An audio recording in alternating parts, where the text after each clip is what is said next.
Hi friends అందరికి. భూమికి అయితే ఫుల్ ఫీవర్ వచ్చింది. దాని కొరకైతే నేను దోశ చేస్తున్నా. పిల్లలకి అందరికి ఫుల్ ఫీవర్ వచ్చింది. నేనైతే దోశ చేస్తున్నా. దోశ చేసి మరి మీరేం చేస్తారో కామెంట్ చేయండి. మీకు తప్పకుండా నేనైతే రిప్లై ఇస్తా.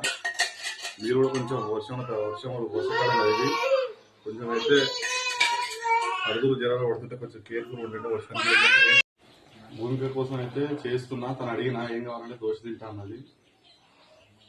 తన కోసమే దోశ చేస్తున్నా. వేరే వాళ్ళ హెల్ప్ తీసుకొని అయితే వీడియో చేస్తున్నా. తన కొరకు. మీరైతే వర్షాలు తడవకండి, రెయిన్ కోట్ తీసుకెళ్ళండి. వర్షాల వల్ల జ్వరాలు సర్దులు వస్తుంటాయి. వైరల్ ఫీవర్ అయితే వస్తున్నాయి, డెంగ్యూ వస్తున్నాయి. కొంచెం కేర్ఫుల్ ఉండండి. మీ పిల్లలు కూడా జాగ్రత్తగా ఉంచుకోండి. భూమి కోసం తీసుకెళ్తున్నా. Okay bye.